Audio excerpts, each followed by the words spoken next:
మహిమ కలుగును గాక. పోయిన నెలలో వాక్యాన్ని అందించి నేను వెళ్ళిపోయిన మరుసటి రోజు అయ్యగారు నాకు ఫోన్ చేసి ఒక మాట ఇలా అడిగారు. అయ్యగారు, విశ్వాసుల్లో చాలామంది అంటున్నారు తక్కువసేపు వాక్యం చెప్పారేంటి అయ్యగారు అని. ఏం చెప్పారంట? తక్కువసేపు చెప్పారేంటి అని అడిగారు. పాపం 7 రోజులు ఉపవాసాలు ఉండి వచ్చారు కదా, అందుకే తక్కువసేపు చెప్పినట్టుగా మాకు అనిపించిందండి అని అన్నారని అయ్యగారు చెప్పారు.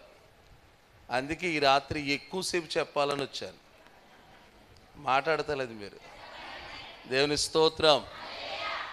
పోయిన నెలలో తక్కువసేపు చెప్పాను కదా, దాన్ని కూడా ఈ నెల బ్యాలెన్స్ చేద్దామని 8ంటికే వచ్చేద్దాం అనుకున్నాను. ఏదో సమస్య రావడం బట్టి, కొద్దిగా మాట్లాడడం బట్టి నాకు కొద్దిగా ఆలస్యమైంది.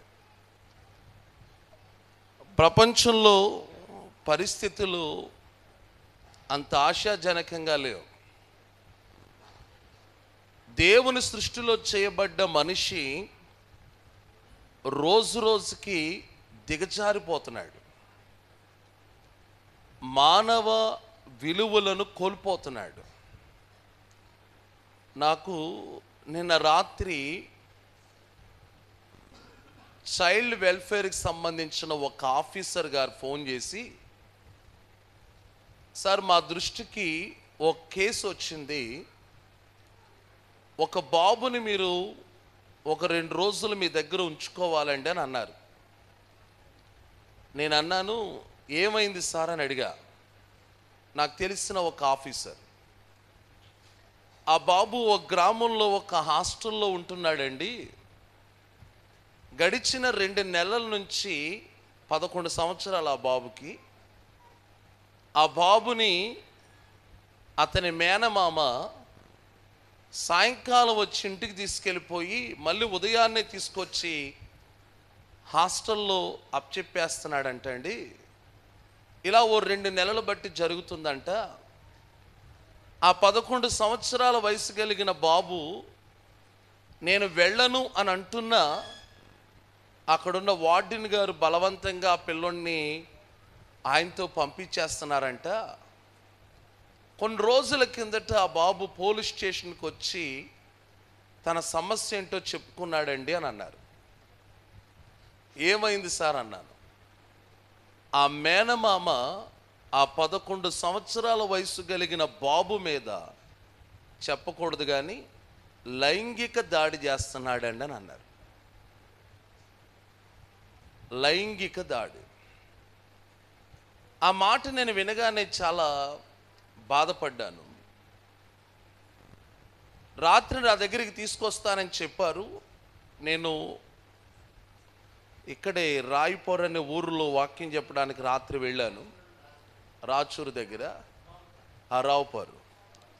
అక్కడి నుంచి నేను 11 గంటలకు ఇలాగే వెళుతున్న క్రమంలో ఫోన్ చేసి మీ దగ్గరికి 1 గంటకల్లా వస్తామండి పాస్టర్ గారు అంటే, సరే రండి తీసుకురండి అని అన్నాను.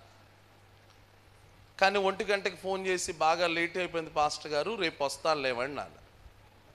మీ దగ్గరికి నేను బయలుదేరిన క్రమంలో, చాలా త్వరగా మీ దగ్గరికి వద్దామని బయలుదేరిన క్రమంలో ఆ బాబుని నా దగ్గరికి తీసుకొచ్చారు. ఆ బాబుని చూస్తున్నప్పుడు ఎంత భయంకరమైన దాడి చేశాడంటే చెప్పకూడదు కానీ, ఈ తొడంత పెద్ద గాయం, చాలా పెద్ద గాయం. ముఖమంతా కూడా గట్టిగా కరిసేసి పళ్ళన్నీ, ఆ చేతుకున్న వేళ్ళన్నీ గుచ్చేశాడు. ఆ బాబుతో నేను కారు ఎక్కించుకుని మా హాస్టల్కి తీసుకువెళుతున్న క్రమంలో నేను మాట్లాడుతూ, నీ పేరేంట్రా అని అడిగాను. నా పేరు పవన్ సార్, కానీ నన్ను అందరూ పవర్ స్టార్ అంటారు సార్ అన్నాడు. నా పేరు పవను, కానీ అందరూ నన్ను పవర్ స్టార్ అంటారు సార్ అన్నాడు. ఒరు నిజంగా నువ్వు పవర్ స్టార్ వేరా అన్నాను. ఆ పిల్లోడు చాలా బాగా మాట్లాడుతున్నాడు. ఆ పిల్లోడికి కుడి కంటిలో ఆ కనుగుడ్డంతా ఎర్రగా ఉంది. ఏమైంది సార్ అని అడిగితే, ఆ మేనమామ వీడి మీద దాడి చేస్తున్న క్రమంలో ఆ చేతుకున్న భయంకరమైన గోళ్ళు ఆ కనుగుడ్డు మీద తగిలేసరికి ఎరుపుగా మారిపోయింది. నేను చూస్తూ ఆలోచిస్తున్నాను, మనిషి రోజు రోజుకి దిగజారిపోతున్నాడు. ఎంత దిగజారిపోతున్నాడంటే మానవ విలువలను కూడా మర్చిపోయినంత, అనకూడదు ఈ మాట, కామాంధుడైపోతున్నాడు. వయసుతో సంబంధం లేదు, జెండర్తో అంటే ఇది ఆడ మోగ అనే సంబంధం లేదు. కుక్కలతో, పిల్లులతో, జంతువులతో అబ్బో దిగజారిపోతున్నాడు.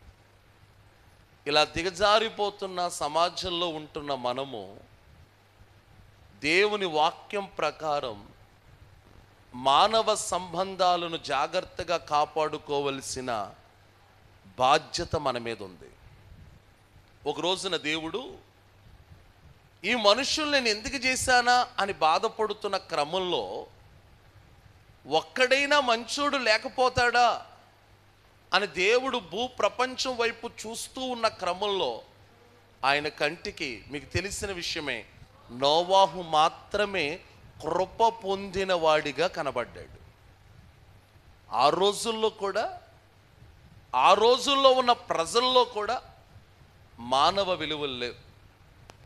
మీతో చెప్పే మాట ఏంటంటే, మీరు దేవుని వాక్యం ప్రకారం జీవిస్తూ మీ పిల్లలను సరైన క్రమంలో పెంచండి, మంచి విలువలను వారికి నేర్పించండి. పిల్లలు నడవవలసిన త్రోవను వానికి నేర్పినప్పుడు పెద్దవాడైనప్పుడు ఆ త్రోవ నుండి తొలగిపోరు. ఇంకో మాట నేను చెప్తున్నాను, మీ పిల్లలను మీరు క్రమంగా పెంచితే మీరు ఏదైతే సాధించలేకపోయారో అది మీ పిల్లలు సాధిస్తారు. మీ పిల్లలకు మీరు కాదు ఆశీర్వాదకరంగా ఉండడం, మీ పిల్లలే మీకు ఆశీర్వాదకరంగా ఉంటారు. దేవునికి స్తోత్రం. నువ్వు ఒక ఇల్లు కట్టి నీ పిల్లలకు నువ్వు ఇవ్వడం కాదు, అమ్మా డాడీ మీరు ఈ ఇంటిలో ఉండండి, మీకోసం నేను ఇల్లు కట్టాను. నువ్వు ఒక బండి కొనివ్వడం కాదు నీ పిల్లలకు, నీ పిల్లలే నీకు బండిని కొనివ్వాలి. నీ పిల్లలకు నువ్వు బంగారం కొనివ్వడం కాదు, నీ పిల్లలే నీకు బంగారం కొనివ్వాలి. అలాంటి కృప మీ పిల్లలు పొందుకునేటట్లుగా నా దేవుడు కృప చూపించునుగాక, కృప చూపించునుగాక. నా వాక్య భాగంలోనికి వెళతాను. ఈరోజు నేను మీకు పాత నిబంధన గ్రంథంలో ఉన్న ఒక పుస్తకాన్ని పరిచయం చేయాలనుకుంటున్నాను. ఆ పుస్తకం పేరు ఎజ్రా. మీ పరిశుద్ధ గ్రంథాలు తెరిచి ఎజ్రా గ్రంథాన్ని ఒకసారి చూడండి. 392వ పేజీ నెంబర్. ఎజ్రా గ్రంథము అనబడిన ఈ పుస్తకంలో ఎన్ని అధ్యాయాలు ఉన్నాయంటే 10 అధ్యాయాలు ఉన్నాయి. ఎన్ని అధ్యాయాలు? 10 అధ్యాయాలు. ఇప్పుడు చూసారా, అదే మత్తయి సువార్త పక్కన ఉంటుంది కాదు మరి. ఏంటి మరి కొంతమంది ఎక్కడ ఎత్తుతున్నారు కొంతమంది, మరి మత్తయి సువార్తలో ఎత్తుతున్నారు కొంతమంది, అక్కలో ఎక్కడ ఉంటుందమ్మా? వెరీ గుడ్, దేవుని స్తోత్రం. ఎజ్రా గ్రంథంలో రాయబడిన కొన్ని విషయాలను మీకు చెప్తాను. ఎజ్రా గ్రంథం అనబడిన ఈ పుస్తకంలో 10 అధ్యాయాలు ఉన్నాయి. ఈ 10 అధ్యాయాల్లో మనకి ఇద్దరు వ్యక్తులు కనబడతారు. మొదట ఆయన పేరు జరుబ్బాబేలు, రెండో ఆయన పేరు ఎజ్రా. ఎజ్రా అనే మాటకు అర్థం సహాయకుడు అని అర్థం, సహాయకుడు అని అర్థం. ఈ ఎజ్రా గ్రంథం మనకు అర్థం కావాలంటే 2వ దినవృత్తాంతాల గ్రంథము 36వ అధ్యాయంలో 23వ వచనంలో రాయబడిన మాట మనకు అర్థం కావాలి. జస్ట్ పేజ్ ఇలా తిప్పితే వచ్చేస్తుంది. అదిగో మళ్ళీ మీకు మొదటి నెల నుంచే చెప్పాను, అన్ని బళ్ళు కలిసి వెళ్ళాలి. ఏమండి రైట్ అయినా? అందరూ కలిసి చదువుదాం.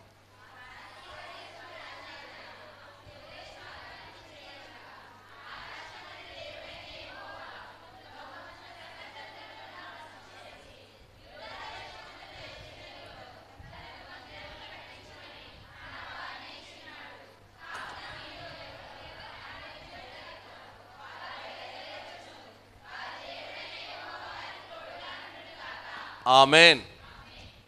రెండవ దినవృత్తాంతాల గ్రంథం 36వ అధ్యాయము 23వ వచనంలో రాయబడిన మాటే ఎజ్రా గ్రంథము 1వ అధ్యాయము 2వ వచనం నుండి చదవండి. చదవగలిగిన వాళ్ళందరూ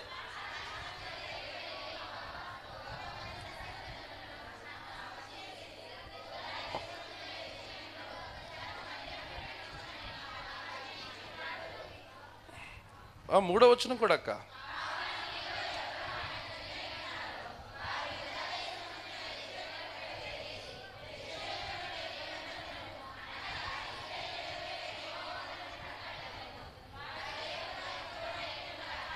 ఆమెన్.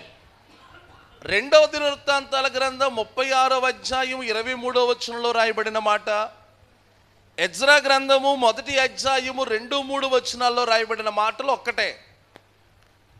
ఏమిటి ఆ మాటలు?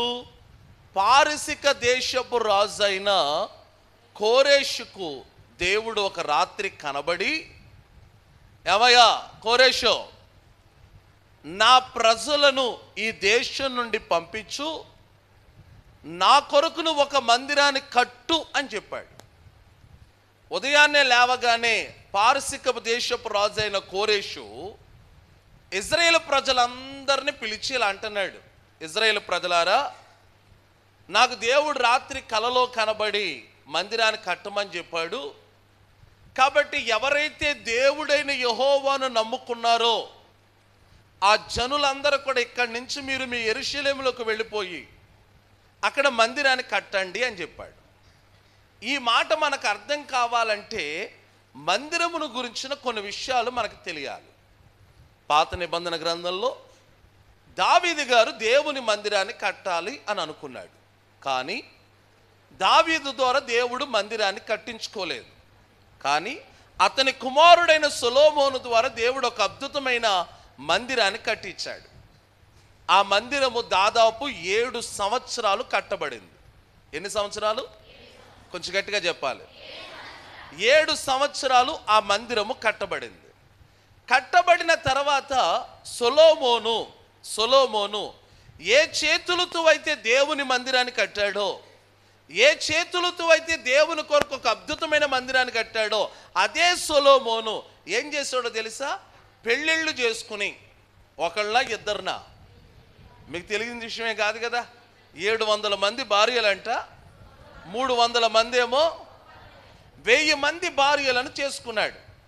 వాళ్ళు ఏమైనా మంచోళ్ళ కాదు, ఆయా దేశాలని పరిపాలిస్తున్న రాజు యొక్క కుమార్తెలు. అంటే దేవుని నమ్ముకున్న వారు కాదు, అన్యజనులు. ఎప్పుడైతే ఆ భార్యలను వివాహం చేసుకున్నాడో అప్పుడు సొలొమోను యొక్క హృదయాన్ని దేవుని తట్టు కాకుండా వాళ్ళ దేవతల తట్టు తిప్పేశారు. ఏ చేతులతో సొలొమోను దేవుని మందిరాన్ని కట్టాడో అదే చేతులతో, మనకు అర్థమయ్యే భాషలో చెప్తున్నాను, గుళ్ళు కూడా కట్టించేశాడు.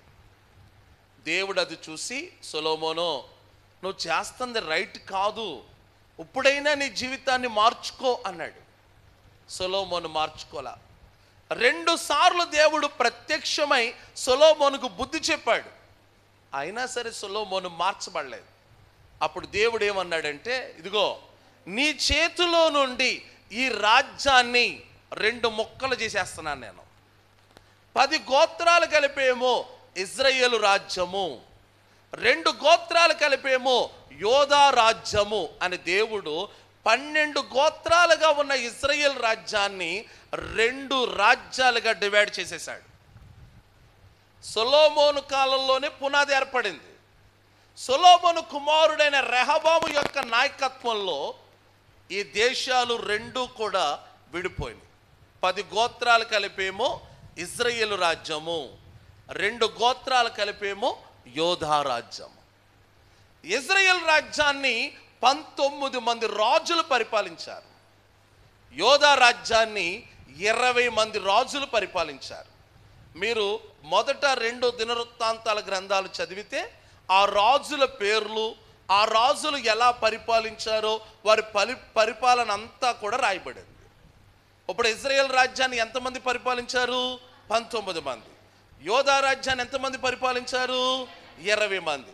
ఈ రాజులు ఏమైనా మంచోళ్ళ అంటే ఈ 19 మంది 20 మంది రాజుల్లో మెజారిటీ 75% మంది మంచి రాజులు కాదు, చెడ్డ రాజులే, దేవునికి విరోధమైన పనులు చేసిన వాళ్ళే. అప్పుడు నా దేవుడు ఇజ్రాయేల్ రాజ్యాన్నేమో అష్షూరుల చేతులకు అప్పగిచ్చేశాడు, అంటే శత్రువుల చేతికి అప్పగిచ్చేశాడు. యోధా రాజ్యాన్ని బబులోను వారి చేతికి అప్పగించేశాడు. ఇప్పుడు నా మాటలు మీకు కాస్త అర్థం కావాలి. ఎజ్రా గ్రంథంలో ఉన్న యోధా రాజ్యానికి సంబంధించిన ఈ ప్రజలందరూ కూడా ఎక్కడికి వెళ్ళిపోయారంటే బబులోను దేశానికి బానిసలుగా వెళ్ళిపోయారు. ఎన్ని సంవత్సరాలు అక్కడ ఉన్నారు?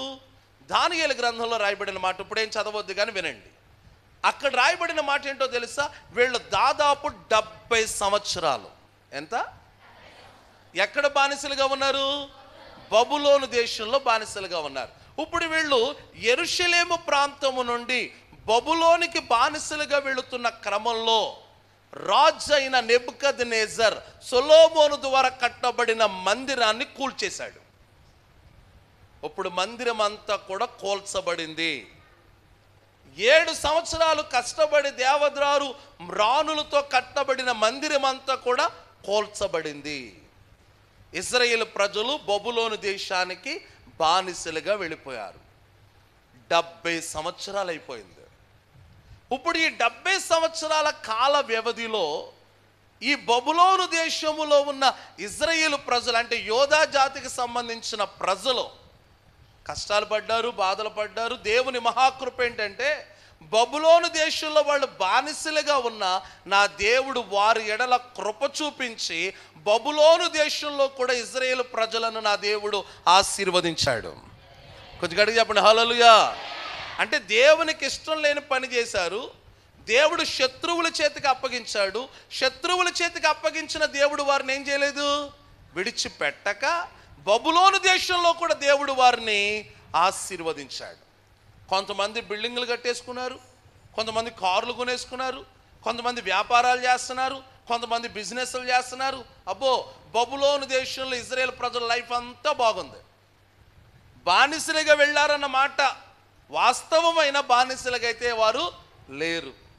ఇలా బబులోను దేశంలో ఉన్న ఇజ్రాయేల్ దేశాన్ని, ఇజ్రాయేల్ ప్రజలను పరిపాలిస్తున్న పారుషిక దేశపు రాజైన కోరేషుకి దేవుడు ఏమంటాడంటే, ఇదిగో ఈ పడిపోయిన మందిరాన్ని కట్టు అని దేవుడు చెప్పాడు. అప్పుడు కోరేషు మీటింగ్ పెట్టి, ఇదిగో మీరు మా దేశానికి 70 సంవత్సరాలైంది బానిసలుగా వచ్చి, రాజైన నెబుకద్నెజర్ కాలంలో మీ మందిరం కూల్చబడింది కదా, మీరు వెళ్ళి మీ మందిరాన్ని కట్టుకోండి, దానికి కావలసిన డబ్బు, దానికి కావలసిన బంగారం, దానికి కావలసిన వెండంతా నేను ఇస్తాను అని చెప్పాడు పారుషిక దేశపు రాజు అయిన కోరేషు. ఇప్పుడు వీళ్ళు కలిసి వెళ్ళి ఏం కట్టాలి? దేవుని మందిరాన్ని కట్టాలి. ఇప్పుడు వీళ్ళను నడిపించడానికి నా దేవుడు ఎన్నుకున్న వ్యక్తే జరుబ్బాబేలు. అనండి పేరు, కొంచెం గట్టిగానండి. అసలు జరుబ్బాబేలు ఎవరు అనంటే యోధా దేశానికి సంబంధించిన ఒక అద్భుతమైన రాజు యొక్క మనవడో.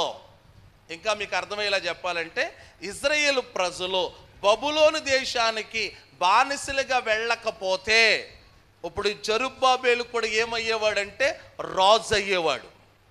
ఇప్పుడు పారసీకపు దేశపు రాజైన కోరేషు ఈ బాధ్యతను జరుబ్బాబేలు చేతికి అప్పగించాడు. ఇప్పుడు జరుబ్బాబేలు పడగొట్టబడిన మందిరాన్ని తిరిగి కట్టాలి. ఇప్పుడు జరుబ్బాబేలు లేచి నిలబడి అంటున్నాడు బబులోను దేశంలో, అయ్యా యోధా రాజ్యపు ఇశ్రాయేలు ప్రజలారా, మన మందిరము పడగొట్టబడింది, రాజైన కోరెషుకి దేవుడు చెప్పాడంట మందిరాన్ని కట్టమని. ఇదిగో నేను వెళుతున్నాను, నాతో పాటు ఎంతమంది ఈ బబులోను దేశం నుండి తిరిగి మళ్ళా మన దేశానికి వస్తారు అని అనగానే అందరూ మేము వచ్చేస్తామని అనలేదు. అందులో కొంతమంది మాత్రమే మేము వస్తాము అని అన్నారు. ఎంతమంది? రండి చదువుదాం. ఎజ్రా గ్రంథము 2వ అధ్యాయము 64వ వచనము. సమాజము యొక్క లెక్క మొత్తము అండ్ 42,360 మంది. ఇంకా కింద వచ్చిన చదివితే, వీరేగాక వీరు దాసులను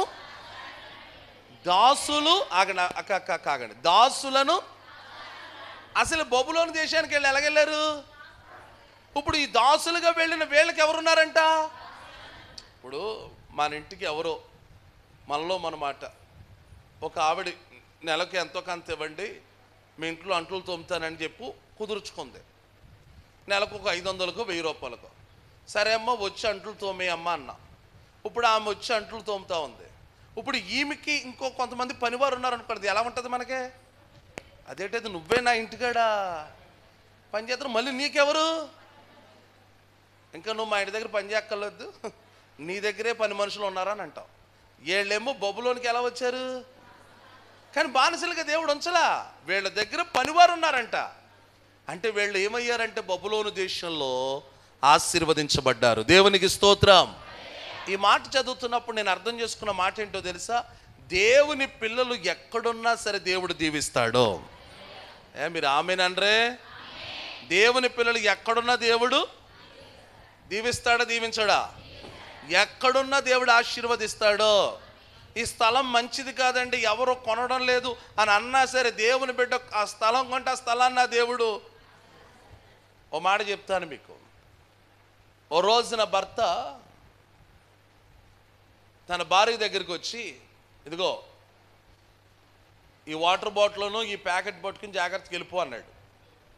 ఎవరు? హాగరుతో. ఎవరు? అబ్రహాము. ఏమన్నాడు? ఇదిగో ఈ వాటర్ బాటిల్ ఈ ప్యాకెట్ పట్టుకుని జాగ్రత్తగా వెళ్ళిపో అన్నాడు. సంకులు ఎవడున్నాడు? ఇష్మాయేలు ఉన్నాడు. ఎక్కడికి వెళ్ళిపోమంటావయ్యా? నాకు తెలియదు, అమ్మగారు ఉండొద్దు అంటున్నాడు అన్నది. బెహర్షాబా అరణ్యంలోకి వెళ్ళిపోయింది. ఈడేమో మంచినీళ్ళు అయిపోతున్నాయి ఈడికి. ఈడు అల్లరి తక్కువగా లేదు ఇష్మాయిల్కి. అమ్మ మంచినీళ్ళు మంచినీళ్ళు మంచినీళ్ళు అంటున్నాడు. చిరాకుతో ఏం చేసిందంటే ఆడిని ఇలా విసిరేసింది. నేను రాగానే అక్కడ ఎవరో పిల్లోడు ఏడుతుంటే అక్క కొట్టేసింది గబుక్కుని. దేవునికి స్తోత్రం చెప్పండి. అక్క ఏం చేసింది? అదేంటమ్మా అలా కొట్టేసామంటే ఇసుకిచ్చేస్తున్నాడు అండి, అందుకే దెబ్బేసాను. శుభ్రంగా పడుకుని పోయాడు దెబ్బగా. దేవునికి స్తోత్రం చెప్పండి. ఇష్మాయేలు కూడా ఇసుకిచ్చేస్తుంటే తల్లి ఏం చేసిందంటే ఇసిరేసింది అంతే. మూలకే దెబ్బకు రోడ్డు మీద వెళ్ళేసేసాడు. ఏడుస్తూ ఉంది హాగరు.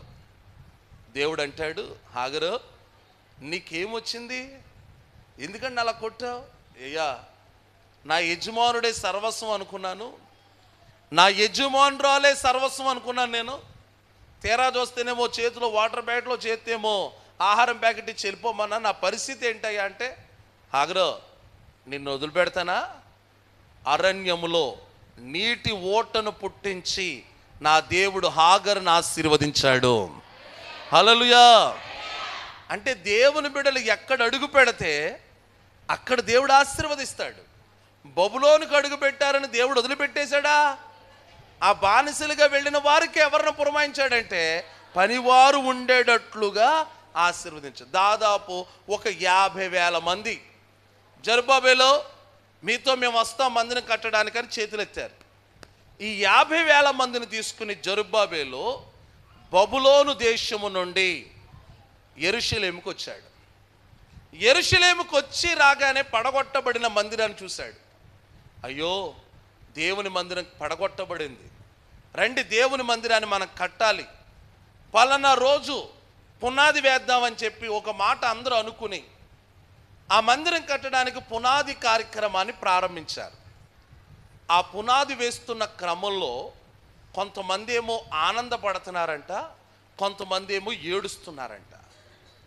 ఏడ్చే వాళ్ళ దగ్గరికి వెళ్ళి, ఎందుకు దేవుని మందిరం కడుతున్నప్పుడు పునాది వేస్తున్నప్పుడు మీరు ఎందుకు ఏడుస్తున్నారు అని అంటే వాళ్ళు ఇలా అన్నారు, అయ్యా ఇదే స్థలములో సొలొమోను మందిరం కట్టినప్పుడు మేము చూసాం, ఆ మందిరం వైభవం చూసిన మా కళ్ళతోనే ఈ మందిరం పడగొట్టబడడం చూసాం, ఇదే కళ్ళతో మరలా ఈ మందిరం కట్టడానికి రాయి వేస్తున్నారు, ఇది ఏడుపు కాదయ్యా, దేవుని మందిరం తిరిగి కట్టబడబోతుంది అని మేము ఆనందిస్తూ ఆనంద బాష్పాలయ్యా అన్నారు.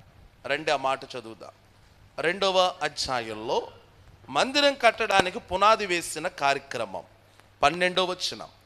మునుపటి మందిరమును చూచిన యాజకులలో, లేవీయులలో కుటుంబ ప్రధానులను, వృద్ధులలో అనేకులు అప్పుడు వేయబడిన ఈ మందిరము యొక్క పునాదిని చూచి, అయితే మరి అనేకులు సంతోషముతో బహుగా అరిచారు. దేవునికి స్తోత్రం చెప్పండి. దానిపైన 11వ వచనంలో చదివితే ఇలా మాట రాయబడింది, ఆయన కృప నిరంతరము నిలుచును అనండి ఒకసారి. సో దేవుని మందిరము తిరిగి కట్టబడబోతుంది. రెండవ మందిరం అది ఎవరి నాయకత్వంలో? జెరుబ్బాబెలు నాయకత్వంలో. ఇప్పుడు ప్రజలందరూ దేవుని మందిరం కట్టుచుండగా ప్రజలందరూ పలుకుతున్న మాట ఏంటో తెలుసా? ఆయన కృప నిరంతరము నిలుచును అనండి ఒకసారి. ఇంకొకసారి అనండి.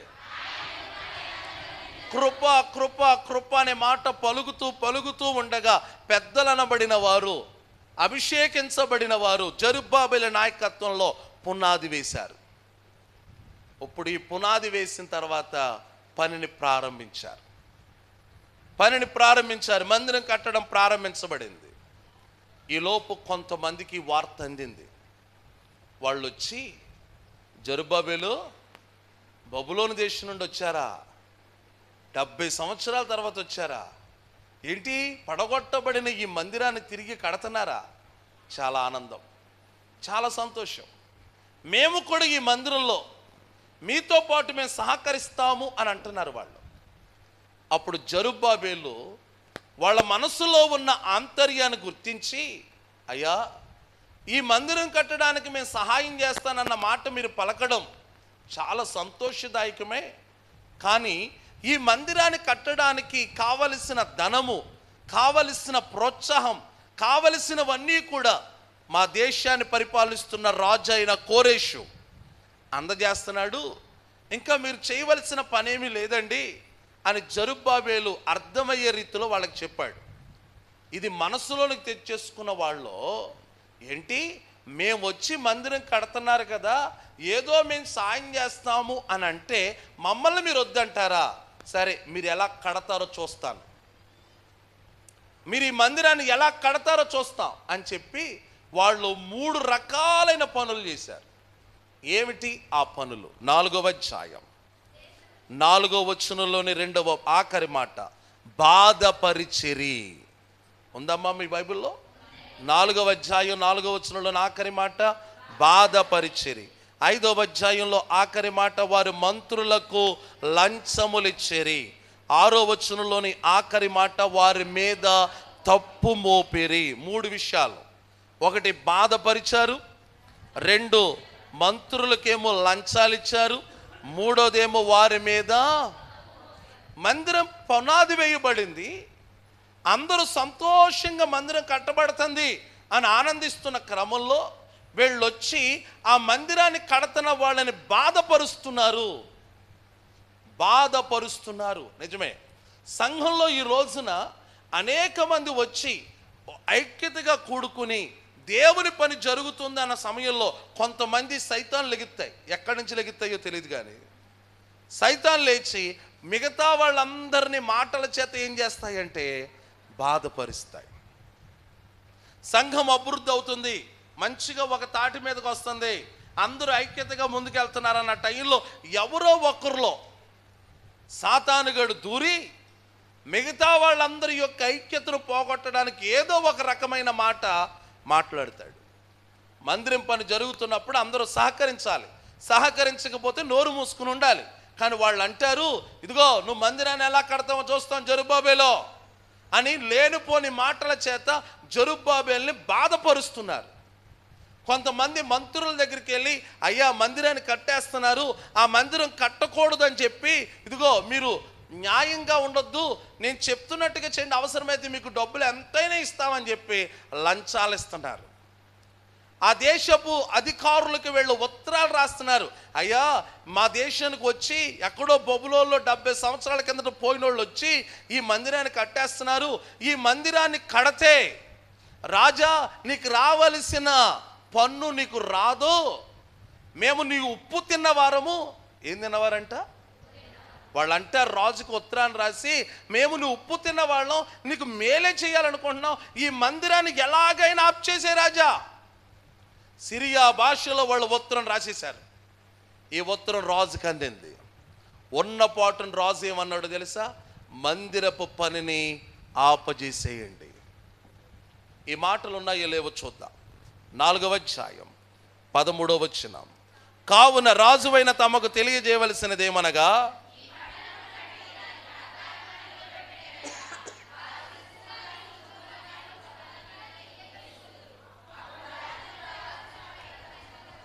మేము రాజు యొక్క, ఉందండి ఆ మాట, నేను చెప్పిన మాట ఉందా లేదా? మేము ఉప్పు తిన్నవాళ్ళు మీకు న్యాయమే చేస్తున్నాం, మందిరాన్ని కట్టొద్దు. ఈ మాట విన్న రాజు ఏం చేశాడు? 21వ వచనం.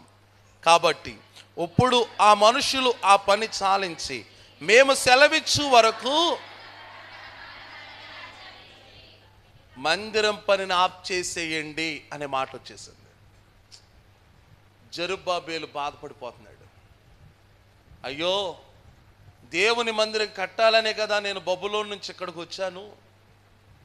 కావలసిన ధనము మన దగ్గర ఉంది, కావలసిన పనివారు మన దగ్గర ఉన్నారు. వీళ్ళేంటి దేవుని పనిని జరగకుండా ఆటంకపరుస్తున్నారు.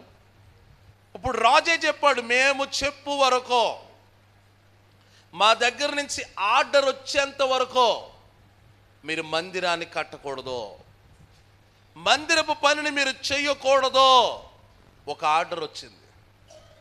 జెరుబ్బాబేలు బాధపడిపోతున్నాడు. అయ్యో, పునాది వేసాం మొన్నే, ఈ పునాది వేయగానే ఏంటి సమస్య? మందిర నిమిత్తం కంగారు పడిపోతున్నాడు. ఒక రోజా 2 రోజుల 17 సంవత్సరాల పని ఆగిపోయిందండి. ఎన్ని సంవత్సరాలు? ఈ 4 అధ్యాయంలో వీళ్ళు రాసిన ఉత్తరాలను బట్టి రాజు చెప్పిన మాట ప్రకారము 17 సంవత్సరాల పని ఆగిపోయింది. అప్పుడు జెరుబ్బాబేలు అంటాడు, అయ్యా, నా చేతులతో నేను పునాది వేశాను, నా చేతులతో ఈ మందిరం కట్టడానికి పునాది వేశాను. నేను బతుకుండగా ఈ మందిరాన్ని కట్టగలనా? ఏడుస్తా ప్రార్థన చేస్తున్నాడు. అప్పుడు దేవుడు హగ్గై అనే ప్రవక్తని, జకర్యా అనే ప్రవక్తని జెరుబ్బాబేలు దగ్గరికి పంపించి, హగ్గయ్య, జకర్యా అనే 2 ప్రవక్తలను పంపించి, జెరుబ్బాబేలు, ఏ చేతులతో నువ్వు పునాది వేశావో అదే చేతులతో ఈ మందిరాన్ని ముగిస్తాను అన్నాడు దేవుడు. కొంచెం గట్టిగా హల్లెలూయా చెప్పొచ్చు కదా. ఎంత హుషారు కలిగిన మాట అది. దేవుని మందిరం గురించి చెప్తున్నప్పుడు మనలో ఎంత ఉత్సాహం ఉండాలి, కాస్త ఆలోచించండి. జెరుబ్బాబేలు, ఏ చేతులతో నువ్వు పునాది వేశావో అదే చేతులతో నీ పని ముగిస్తానన్నాడు. ఈ మాట చదువుతున్నప్పుడు నాకు అర్థమైన విషయం ఏంటో తెలుసా? కొన్నిసార్లు మన జీవితాల్లో ఏదైనా ఒక పని జరుగుదాది అని అనుకున్నప్పుడు, మన జీవితంలో ఏదైనా ఒక పని చేద్దాం అనుకున్నప్పుడు ఎన్ని ఆటంకాలు వస్తాయో, ఎన్ని శ్రమలు వస్తాయో. ఆ ఆటంకాలు, ఆ శ్రమలు మనలను ఒక అడుగు ముందుకు వేయకుండా ఎన్నో కారణాలు అడ్డుగా వచ్చేస్తాయి.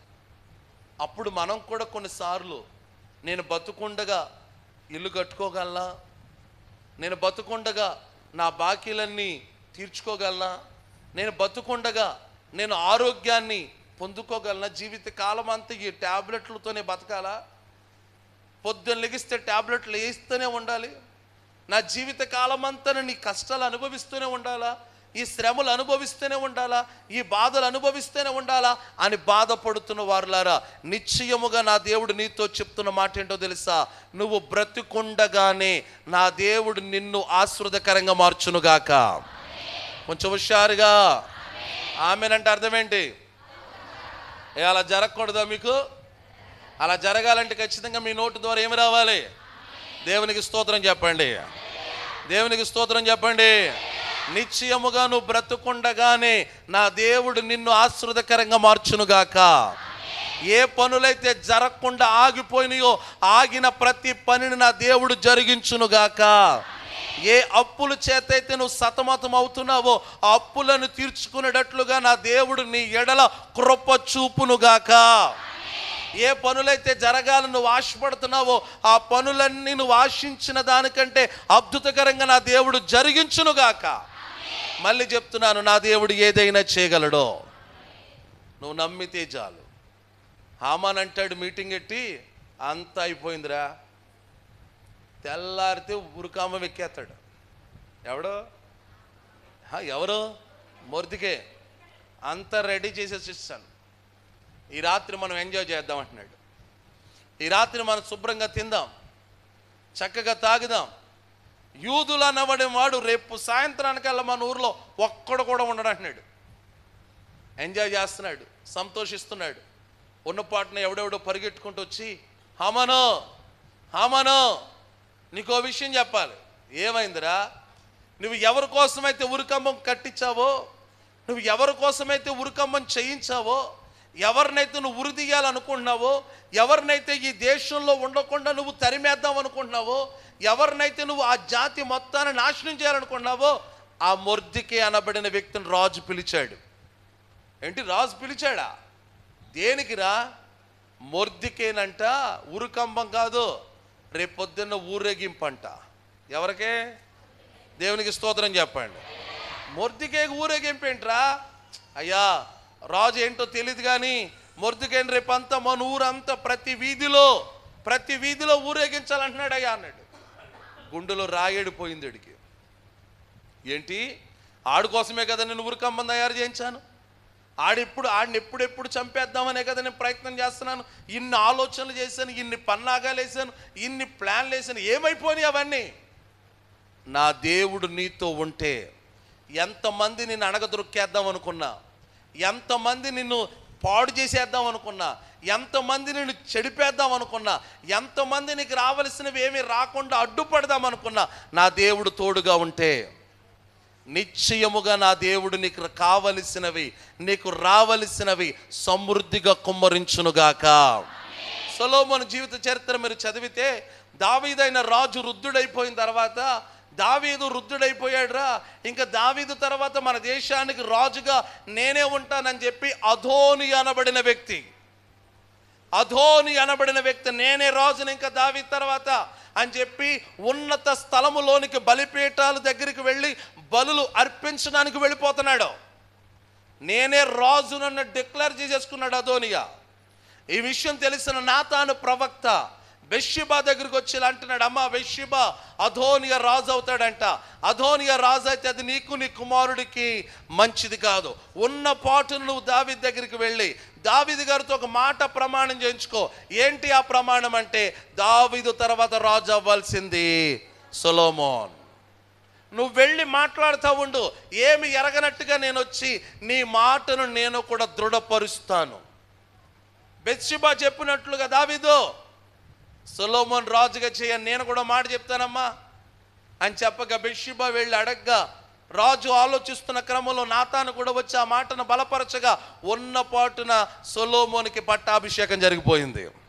కొంచెం గట్టిగా చెప్పొచ్చు కదా, హుషారుగా చెప్పొచ్చు కదా.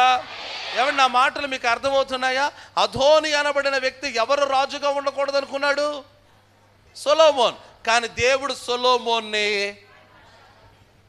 నిన్ను ఎవరు ఎంతమంది అణగదొక్కేద్దాం అనుకున్నా, ఎంతమంది నీకు రావలసినవి ఏమీ రాకుండా అడ్డుపడదాం అనుకున్నా, నిశ్చయముగా నా దేవుడు నీకు తోడుగా ఉంటే అదే మనుష్యుల ఎదుట, ఏ మనుష్యుల ఎదుట నువ్వు అవమానం పొందావో, ఏ మనుష్యుల ఎదుట నువ్వు తలదించుకున్నావో, ఏ మనుష్యుల ఎదుట నువ్వు చిన్న చూపు జరిగిందో, అదే మనుష్యుల ఎదుట నా దేవుడు నిశ్చయముగా నీ తలను పైకెత్తునుగాక, నీ తలను పైకెత్తునుగాక. సరే, అందరు చెప్పట్లేదు ఆ మాట, నీ తలను పైకెత్తునుగాక. మిమ్మల్ని చూస్తుంటే ఈ రాత్రి నాకు అనిపిస్తుంది మీరు అందరూ శారమ్మ గారి బ్యాచ్ అని. ఎవరు బ్యాచ్?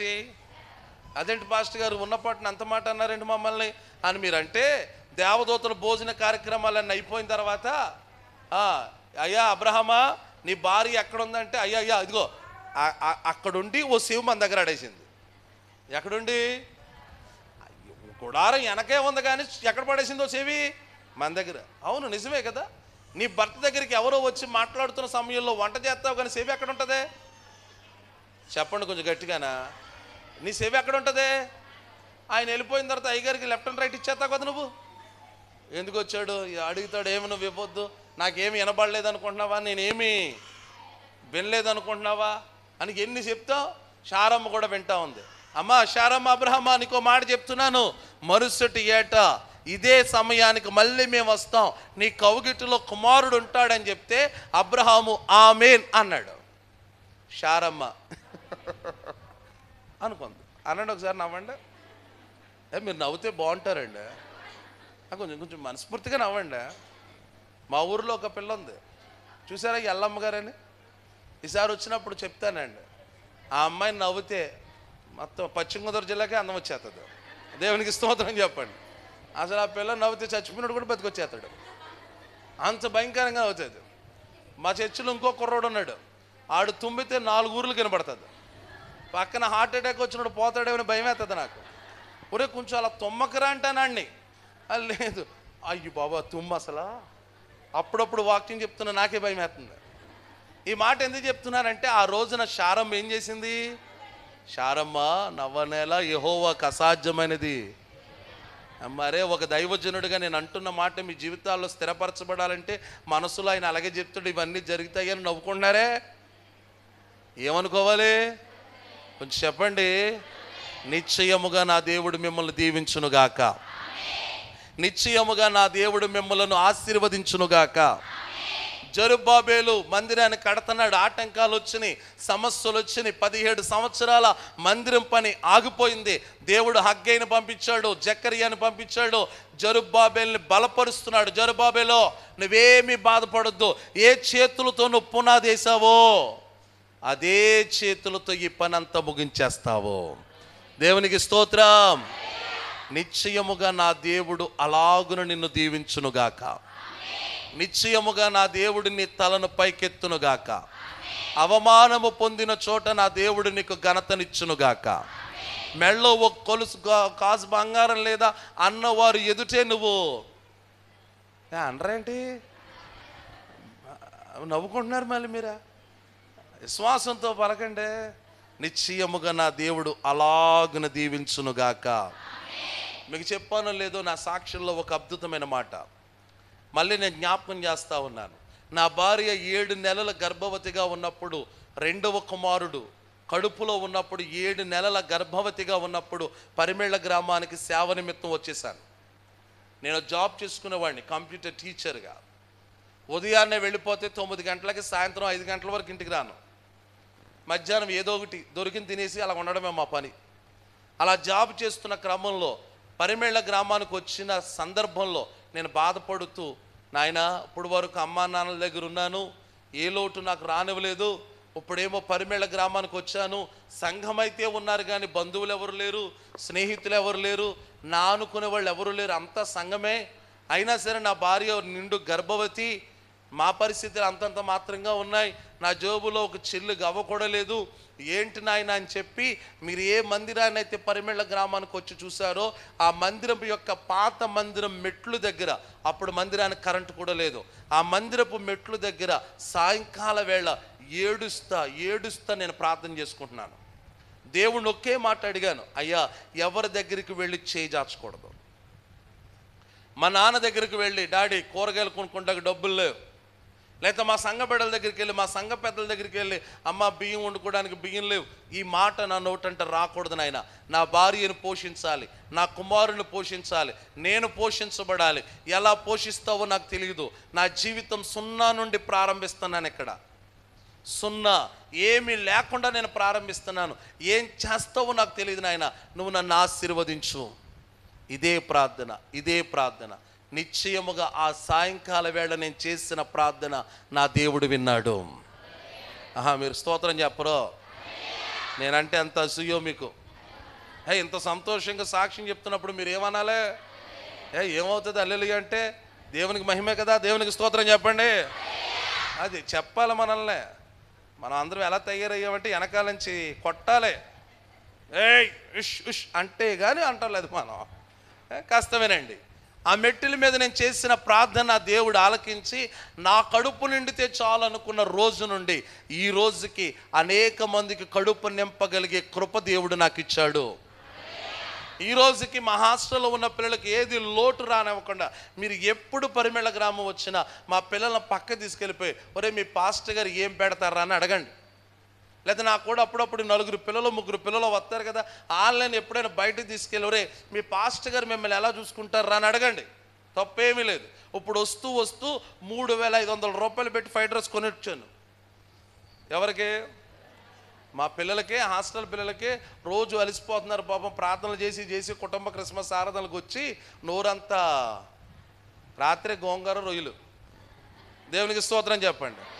ఇంకేం సప్పబడిపోద్ది. ఇందాక నేను సాయంకాలం వేళ ఏంటది క్యాబేజీ కోతున్నారు. మా వంట చేసి సహోదరు, ఏం కోతున్నావు అమ్మంటే క్యాబేజీ. అవ్వా, పిల్లలకి ఎవరైనా క్యాబేజీ ఎడతారమ్మా? దేవునికి స్తోత్రం చెప్పండి. పిల్లలకి ఎవరైనా క్యాబేజీ ఎడతారా? అలా తింటారా బొమ్మలు? నోరెంత కరిసేస్తుంది తింటున్నప్పుడు.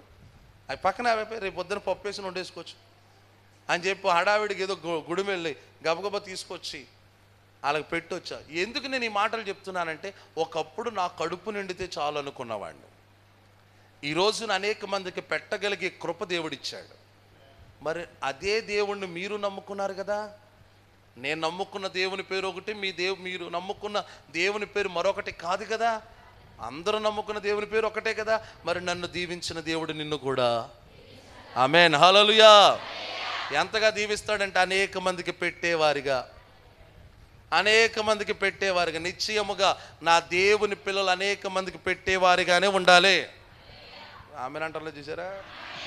నిశ్చయముగా మీరు పెట్టేవారిగానే ఉండాలి, అనేక మందికి ఆశీర్వాదకరంగానే ఉండాలి, అనేక మందికి దీవెనకరంగానే ఉండాలి. కాస్త ఈ మాటలు వినండి. జరుబ్బాబేలు జీవితంలో ఎన్నో ఇబ్బందులు వచ్చినాయి, సమస్యలు వచ్చినాయి.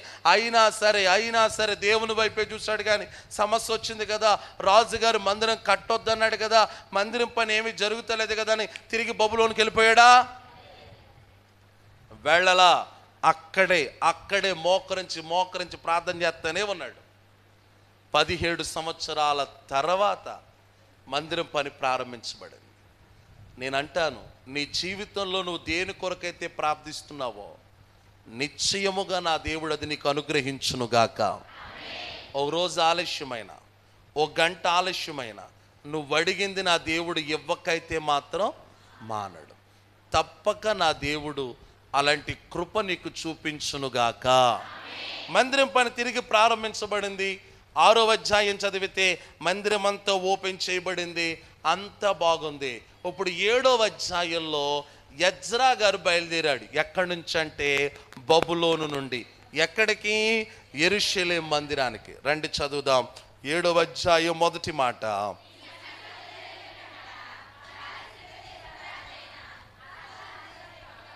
ఏలుబడిలో ఎజ్రా బబులోను దేశము నుండి, ఆగండి, జరుబ్బాబేలేమో పారశిక దేశపు రాజైన కోరేషి ఏలుబడిలో వచ్చాడు. 7వ అధ్యాయంలో ఉన్న ఎజ్రా గారేమో పారశికపు దేశపు రాజైన, ఆ మాట చదవండి అక్క, 4 తిరిగి సావత్తలేదు నాకు. నా బ్యాచ్ మీరు కూడా ఏదో చదవర్లు అనుకున్నాం కానీ అందరూ ఒకటే బడి. దేవునికి స్తోత్రం చెప్పండి. అర్థహశస్త యొక్క ఏలుబడిలో వచ్చాడు. ఏమండి, ఎజ్రా ఎప్పుడొచ్చాడో తెలుసా? జరుబ్బాబేలు బబులోను దేశము నుండి యెరూషలేముకు వచ్చిన 80 సంవత్సరాల తర్వాత, 80 సంవత్సరాల తర్వాత ఎజ్రా గారు యెరూషలేముకు వచ్చాడు. ఇప్పుడు యెరూషలేముకు వస్తాననుకుంటున్న ఎజ్రా ఏమనుకుంటున్నాడంటే, మా జరుబ్బాబేలు వెళ్ళి మందిరాన్ని కట్టాడు కదా, ఆటంకాలు వచ్చినా శ్రమలు వచ్చినా మందిరాన్ని కట్టేశాడు, ఈ ప్రజలందరూ మందిరానికి వెళ్ళిపోతున్నారు, వాళ్ళ భక్తి చాలా సూపర్గా ఉంటుంది, అసలు వాళ్ళ భక్తులు ఒక మంచి తారాస్థాయిలో, ఒక మంచి ఉన్నతమైన స్థితిలో ఉంటారు అని ఎజ్రా సంతోషపడి ఒకసారి ఆ ప్రాంతపు ప్రజలను చూడాలని కొంతమందిని ఎంటబెట్టుకుని 7వ అధ్యాయంలో పారశికపు దేశపు రాజైన అర్థహశస్త యొక్క ఏలుబడిలో బయలుదేరాడు. అప్పుడు రాజు అంటాడు, ఇదిగో నువ్వు వెళుతున్నావు కదా, ఇదిగో నా కానుక, ఇదిగో ఈ మందిరానికి నిమిత్తం వాడని చెప్పి రాజుగారు ఆ బబులోను దేశంలో ఉన్న మిగతా ఇశ్రాయేలు ప్రజలందరూ కూడా కానుకలన్నీ తీసుకొచ్చి ఎజ్రా చేతిలో పెట్టారు. కొన్ని కోట్ల రూపాయల కానుకలు వచ్చేసినాయి. ఈ డబ్బంతా పట్టుకుని బయలుదేరుతున్నాడు. అయ్యా నువ్వు వెళ్తున్నావు కదా, మేము కూడా యెరూషలేము మందిరానికి వచ్చాము, ఆ ఆ మందిరాన్ని చూస్తామని ఆయనతో పాటు పిల్లలు పెద్దలు అందరూ బయలుదేరారు. ఎజ్రాకున్న గొప్పతనం ఏంటో తెలుసా? ఏదైనా కావాలని రాజుని అడిగితే రాజు ఏం కావాలి, ఎందుకు కావాలి, ఎంత కావాలి ఇవేం అడగడు.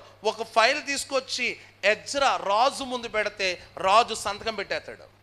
ఆ మాట మీరు చదవాలంటే రండి 6వ వచనం, 7వ అధ్యాయం 6వ వచనం. ఈ ఎజ్రా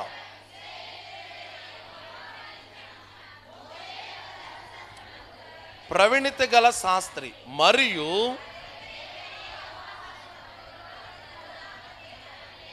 అతడు ఏ మనవి చేసినను ఇతడు అడిగితే పాపం రాజు ఏదైనా ఇచ్చేస్తున్నాడంట. ఎవరికే? ఎజ్రాకి.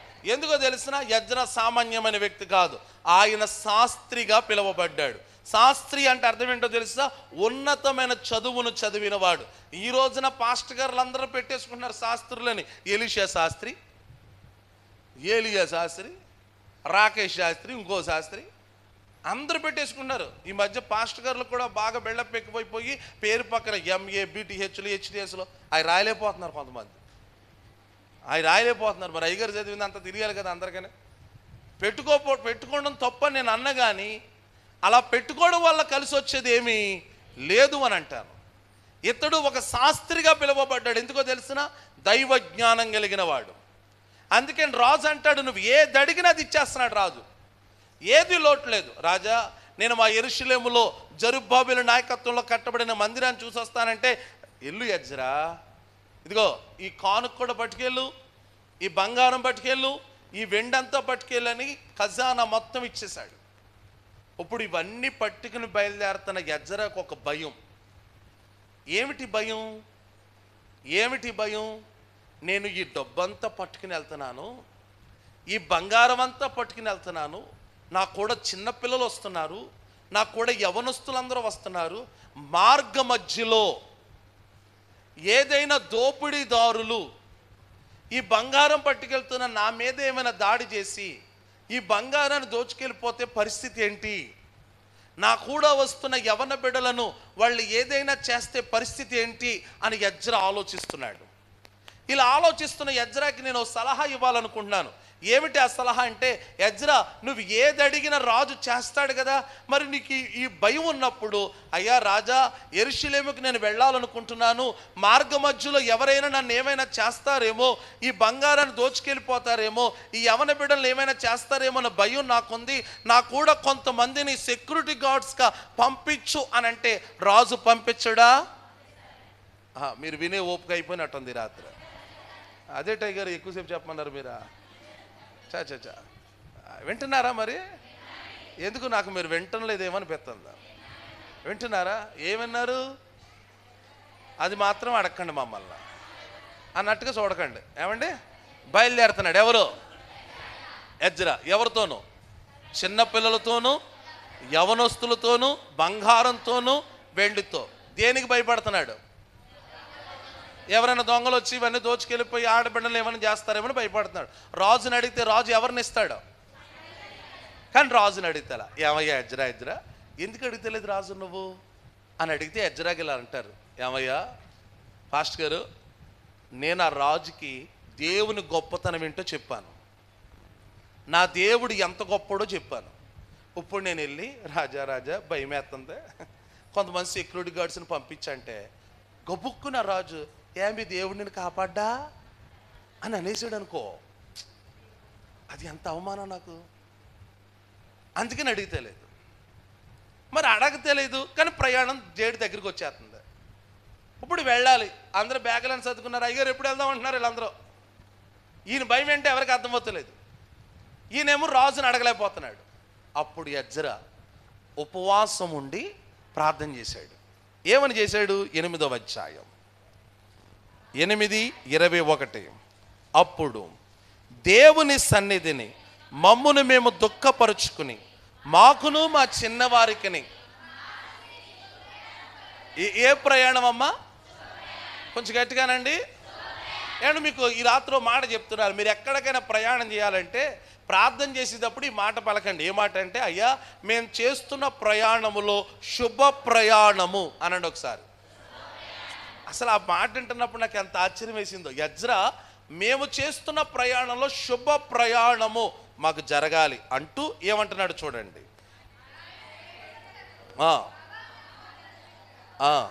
అందరూ కలిపి చదవాలి. మేము మేలు కలుగు చేయుటకై ఆయనను ఆశ్రయించిన వారందరికీ ఆయన హస్తమును ఆయన ఉగ్రతయు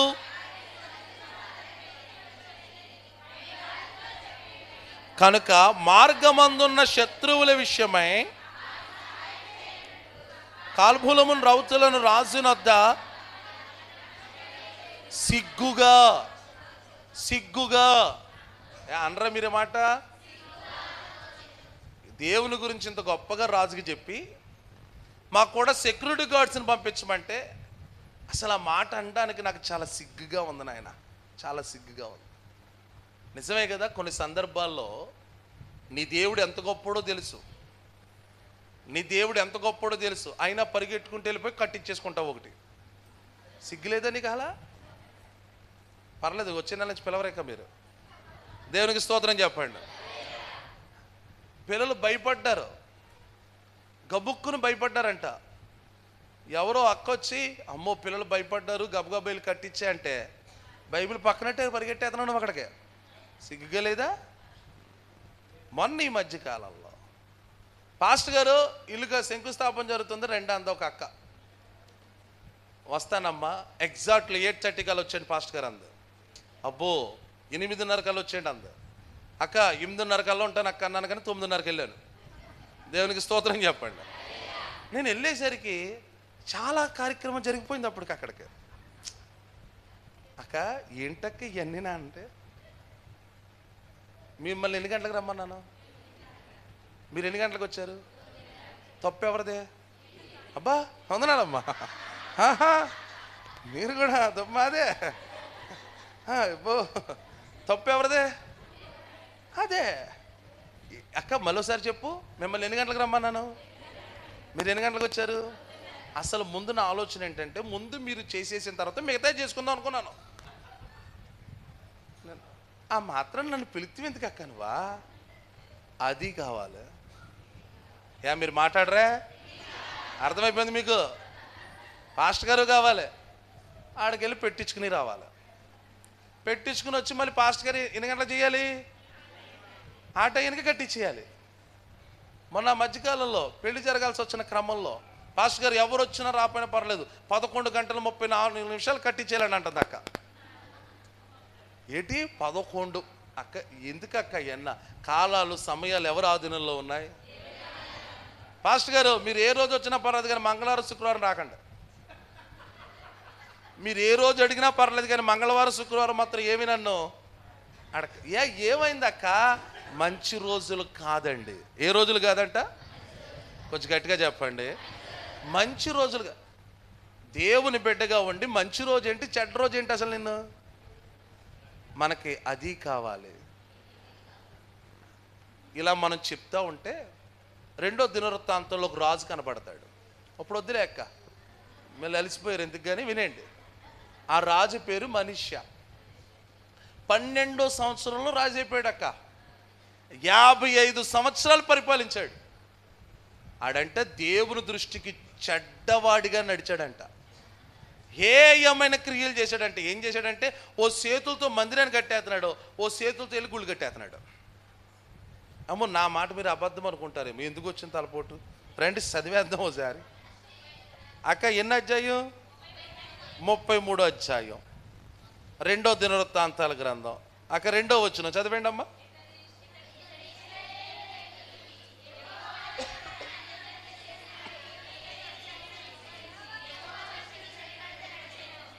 అతడు తండ్రి అయిన హిజ్కియా పడగొట్టిన ఉన్నత స్థలములను తిరిగి కట్టించి దేవతా స్తంభములను చేయించి, అంటే మనోడికి అసలు నక్షత్రాలంటే పిచ్చి. ఎవరికే? మనిషికి నక్షత్రాలంటే పిచ్చి. జాతకాలు ఎక్కువగా నమ్ముతాడు. ఓ పక్క దేవుని మందిరానికి వచ్చేస్తున్నాడు, ఓ పక్క అలాగెళ్ళిపోతున్నాడు. సిగ్గుగా లేదా? ఎజ్రా అంటాడు, మాకు శుభ ప్రయాణం జరగాలి, మధ్యలో కొంతమంది దోపిడిదారులు వస్తారు, మా మీద దాడి చేస్తారు, అయినా సరే నేను రాజుని సెక్యూరిటీ గార్డ్స్ కావాలని అడగను. అలా అడగటానికి నాకు చాలా సిగ్గుగా ఉంది. అంటే తన వలన ఎవరికి మహిమ తీసుకొస్తున్నాడు? అక్క, నేను మాట్లాడుతున్నాను, ఇక్కడ ఉన్న వాళ్ళారా, మీ వల్ల దేవునికి మహిమ కలుగుతుందా? కొన్ని సందర్భాల్లో అది చేస్తున్నావు. దేవుడు ఎంత గొప్పడో తెలుసు నీకు. ఆది కాండం నుంచి ప్రకటన గ్రంథం వరకు వాక్యాలు అప్పచెప్పేస్తావు నాకు. నువ్వు ఏం ప్రయోజనం? వాక్యాలు అప్పచెప్పేస్తావు నువ్వు, ఏం ప్రయోజనం? రెఫరెన్స్ తీయమంటే అందరికంటే ముందే తీసేస్తావు, ఏం ప్రయోజనం? అందరికంటే ప్రార్థనకు ముందే వచ్చేస్తావు, ఏం ప్రయోజనం? అందరికంటే ఎక్కువ కానుక నువ్వే ఎత్తావు, ఏం ప్రయోజనం? ప్రార్థన అయ్యేంతవరకు మందిరాన్ని వదిలిపెట్టి వెళ్ళావు, ఏం ప్రయోజనం? దేవుని వాక్యాన్ని పాటించాలి కదా, నువ్వు దేవుని వాక్యం ప్రకారం జీవించాలి కదా, అప్పుడే కదా నీ వలన ఎవరికి మహిమ కలుగుతుంది. ఎజ్రా అంటాడు, నాకు చాలా సిగ్గుగా ఉంది అయ్యా, నాకు శుభ ప్రయాణం కలగజేయి. బయలుదేరి వెళ్తున్నాడు. శత్రువులు దోపిడిదారులు రాకుండా ఏమైనా పోయారా? రండి మాట చదవండి. 8వ అధ్యాయం 31వ వచనం.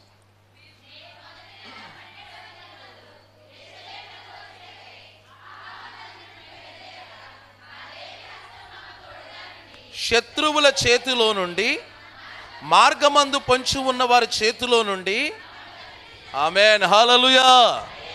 సెక్యూరిటీ గార్డ్స్ లేకపోయినా దేవుడు శత్రువుల చేతిలో నుండి, దోపిడీదారుల చేతిలో నుండి ఎవరు తప్పించారంట? అమ్మా, ఈ మాట కాస్త వినండి. నిన్ను తప్పించే దేవుడు ఒక ఆయన ఉన్నాడు, నీకు సహాయం చేసే దేవుడు ఒక ఆయన ఉన్నాడు, నిన్ను బాగు చేసే దేవుడు ఒక ఆయన ఉన్నాడు, నిన్ను లేవనెత్తే దేవుడు ఒక ఆయన ఉన్నాడు. ఆయన నీతో ఉండగా నీకొచ్చిన శ్రమను బట్టి, నీకొచ్చిన కష్టాన్ని బట్టి, నీకొచ్చిన బాధను బట్టి నువ్వు ఎప్పుడు దేని గురించి నువ్వు కూడా ఏం పడకూడదు, భయపడొద్దు. లోకంలో మనుషులు ఎన్నో చెప్తారు, అలా చేయి, ఇలా చేయి, అక్కడికి వెళ్ళు, ఇక్కడికి వెళ్ళు, అది కట్టుకో, ఇది కట్టుకో, ఇలా చేయి, అలా చేయి, 100 చెప్తారు. నీ నోటి నుండి రావాల్సిన మాట ఏంటో తెలుసా? నా దేవుడు నాతో ఉన్నాడు. హల్లెలూయా. ఏమని రావాలి? అయ్యా, ఈ లోకంలో ఉన్నట్టుగా నేను ఉండనయ్యా, నా దేవుడు ఏం చేసినా నా దేవుడే చేస్తాడు అని నువ్వు దేవుని మీద నువ్వు ఆధారపడాలి. లేదు లేదు, మనలో చాలామంది దేవుని దగ్గరకు వస్తున్నామన్న మాటే కానీ, దేవుని వాక్యం మనకు తెలుసు అన్న మాట వాస్తవమే కానీ, దేవుని మందిరంలో బలమైన విశ్వాసగా ఉన్నావన్న మాట వాస్తవమే కానీ, నీ క్రియలలో నువ్వు చేసే పనులలో దేవునికి మహిమ లేదు. దేవునికి మహిమ లేదు. ఎజ్రాను గురించి ఈరోజు మనం ధ్యానం చేస్తూ నేర్చుకోవలసిన మాట, రాజునొక్క మాట అడిగితే 1000 మందిని పంపిస్తాడు భద్రతకి, సెక్యూరిటీ గార్డ్స్గా 1000 మందిని పంపిస్తాడు. కానీ రాజు నేను అడగను, నా దేవుడు నాతో ఉన్నాడు. హల్లెలూయా. ఎవరున్నారు? ఈ రోజున నీకు వచ్చిన కష్టంలో, నీకు వచ్చిన బాధలో ఎవరు నీతో ఉన్నా లేకపోయినా ఎవరు నీతో ఉంటారు? కొంచెం గట్టిగా చెప్పాలి. ఈరోజు చిన్న కష్టం రాగానే బెంగెట్టేసుకుంటున్నావే, చిన్న బాధ రాగానే బెంగెట్టేసుకుంటున్నావే. ఏమంటున్నావు నువ్వు? ఆ కష్టం బట్టి, ఆ బాధను బట్టి అందరూ బాగానే ఉన్నారు, నాకే వచ్చేస్తున్నాయి నేను అనేస్తున్నావు. నువ్వు నీకు వచ్చిన కష్టం, నీకు వచ్చిన బాధలో, నీకు వచ్చిన శ్రమలో ధైర్యంగా నిలబడాలి కదా. ధైర్యంగా నిలబడి నువ్వేం చెప్పాలి నీ మనసుతో? నాకు భయమేలా, నాకు దిగులేలా, నాకు భీతియేలా,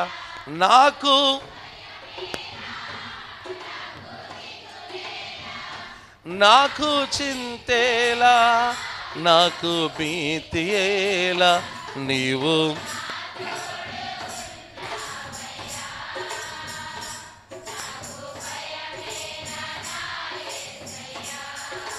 కష్టములో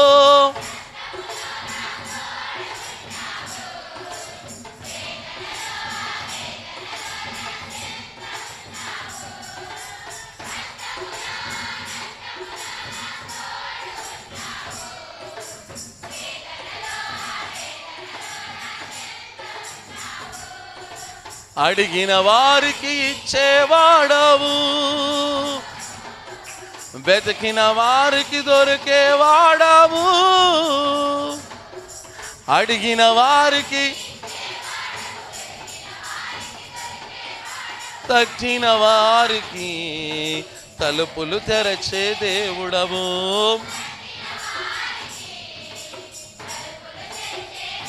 దేవా దేవా దేవా నీకే స్తోత్రం.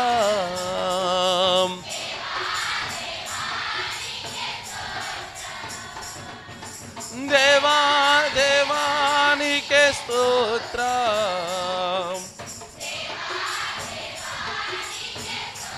హల్లెలూయా. ఆదివారం ఈ పాటలు ఎరగదీసేస్తున్నాం మనం. ప్రార్థన ఎప్పుడు పాడినా ఈ పాటలు పాడతాక మనకు ఎవరు పోటీగా నిలబడరు. మీకైతే అసలు ఎవరు పోటీగా నిలబడరు. హల్లెలూయా చెప్పండి ఒకసారి. నేను చాలా చోట్లకి వెళ్ళినప్పుడు మీ గురించి చెప్తూ ఉంటాను. అసలు వాళ్ళు పాడతారండి ఏక మనస్సుతో, ఏక ఆత్మతో పాట పాడతారండి అని మా చర్చిలో ఎన్నిసార్లు చెప్తాను. అమ్మ ఆలగలాగా అందరూ ఏక మనసుతో పాడండి అంటాను. పైకి ఎలాగున్నా మీరు కావాలని తగ్గలేదు కదా, దేవునికి స్తోత్రం.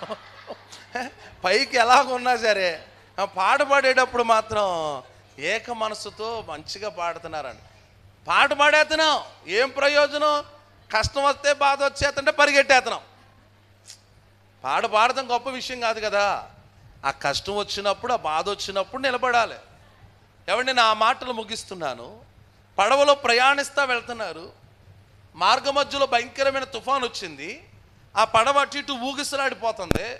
ఈ సమయంలో ఒక శిష్యుడు మరొక శిష్యుడితో ఇలా అంటున్నాడు, రే అయిపోయావు, ఈరోజు మనకు చివరి రోజురా, చచ్చిపోతున్నాను రా. మనం ఒకడిని చూసి ఒకడు ఏడుపు.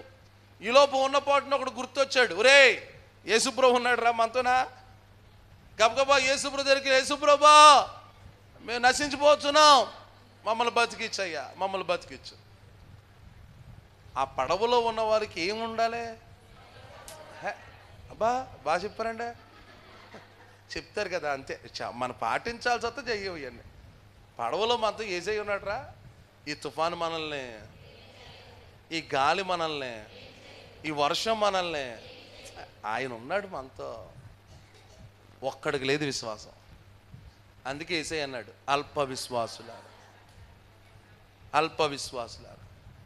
యేసుప్రభు ఒక రోజున వెనకాల మనలాంటి అందరిని చూస్తూ, ఏయ్ మీలో ఒక్కడికైనా ఆ శతాధిపతిలో ఉన్న విశ్వాసాన్ని నేను చూడలేదన్నాడు ఆయన.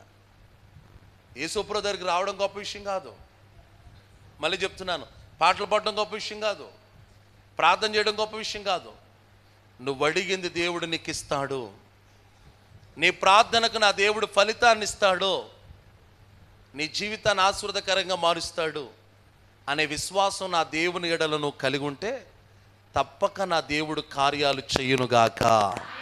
హల్లెలూయా. బయలుదేరాడు భయంతోనే, కానీ దేవుని మీద నమ్మకం, ఆయన ఉన్నాడులే. అసలు మనం పట్టుకెళ్తున్న ఈ ధనానికి కానీ, మన కూడా వస్తున్న యవన బిడ్డలకు కానీ, స్త్రీలకు కానీ, పిల్లలకు కానీ ఏ కీడు రాదు, ఆయన తప్పించేస్తాడు. విశ్వాసంతో అడుగేస్తాడు ఎజ్రా. శత్రువులు చూశారు, దోపిడిదారులు చూశారు. ఎజ్రాని కానీ, ఆ ఎజ్రాతో పాటు వెళుతున్న చిన్న పిల్లలను కానీ, యవన బిడ్డలను కానీ, స్త్రీలను కానీ, వాళ్ళ కూడా ఉన్న డబ్బును కానీ ఏ దోపిడిదారుడు కూడా, ఏ దొంగ కూడా దగ్గరికి చేరలేకపోయాడు. ఎందుకో తెలుసా? వారు చుట్టూ దేవుని కంచె ఉంది. ఆనందంగా సంతోషంగా యెరూషలేములో అడుగు పెట్టాడు. అడుగు పెట్టగానే ఎజ్రా ఏడవడం మొదలెట్టాడు. ఏటది? సంతోషంగా అడుగు పెట్టాడు, ఏడుస్తున్నాడు. కారణం ఏంటి చెప్పమంటారా, ఆపేయమంటారా? లేదు, అలిసిపోయారు మీరు. అప్పుడు వచ్చే నెల చెప్దాం, పర్లేదంటారా? ఏం చెప్తున్నాను ఇంతకే? వెనకాల ఉన్న వాళ్ళు ఎవరు మాట్లాడతలేదు నాతో. ఏమో కోపం ఉంటే కొట్టండి, కానీ మాట్లాడతాం మాత్రం మానకండి. మాట్లాడకపోతే బాగోదులే. దేవునికి స్తోత్రం చెప్పండి. ఎజ్రా ఏడుస్తున్నాడు. కారణం ఏంటో తెలుసా? ఎజ్రా అనుకున్నాడు, వీళ్ళ భక్తి చాలా అద్భుతంగా ఉంటుంటుంది, వీళ్ళు చాలా అద్భుతంగా ఎదుగుంటారు దేవుళ్ళో అనుకున్నాడు. అడుగు అడుగు పెట్టగానే వాళ్ళు అన్యులతో కలిసిపోయారు. వాళ్ళ పిల్లలు వీళ్ళ పిల్లలు వాళ్ళు చేసేసుకున్నారు. భక్తి లేదు, యథార్థత లేదు, దేవుడంటే భయమే లేదు అసలు. అది చూసి ఎజ్రా ఏడవడం మొదలెట్టాడు. 9వ అధ్యాయం ఎజ్రా చేసిన అద్భుతమైన ప్రార్థన. 9వ అధ్యాయం ఏవండి 2వ వచనాన్ని చదివితే, వారి కుమార్తెలను పెళ్లి చేసుకొనొచ్చు,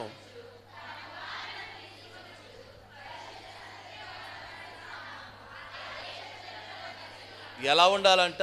పరిశుద్ధ సంతతిగా ఉండవలసిన వారు ఆ దేశపు జనులతో. వీళ్ళు పరిశుద్ధంగా ఉండాలి కదా, వెళ్ళకూడని చోట్లకి వీళ్ళు వెళ్ళకూడదు కదా, తినకూడని చోటుకి వెళ్ళి వీరు తినకూడదు కదా, కలిసిపోయారంట. ఇది చూసి ఎజ్రా బట్టలు చింపుకుని గోనె పట్ట కట్టుకుని తల వెంట్రుకలను చూడండి 3వ వచనంలో, ఈ సంగతి విని నా వస్త్రములను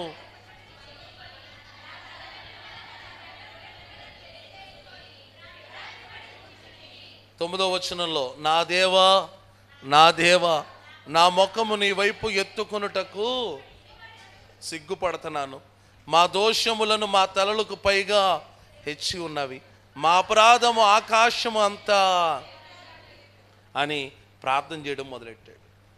ప్రజలందరూ కలిసిపోయారు, భక్తి లేదు వాళ్ళలో, అందరూ ఒకటైపోయారు.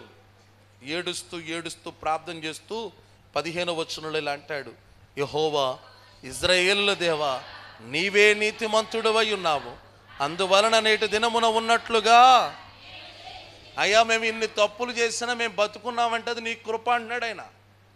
ఈ ప్రజలందరూ ఎంత దుర్మార్గంగా మారిపోయినా వాళ్ళు ఇంకా బ్రతుకున్నారంటే నీ కృప.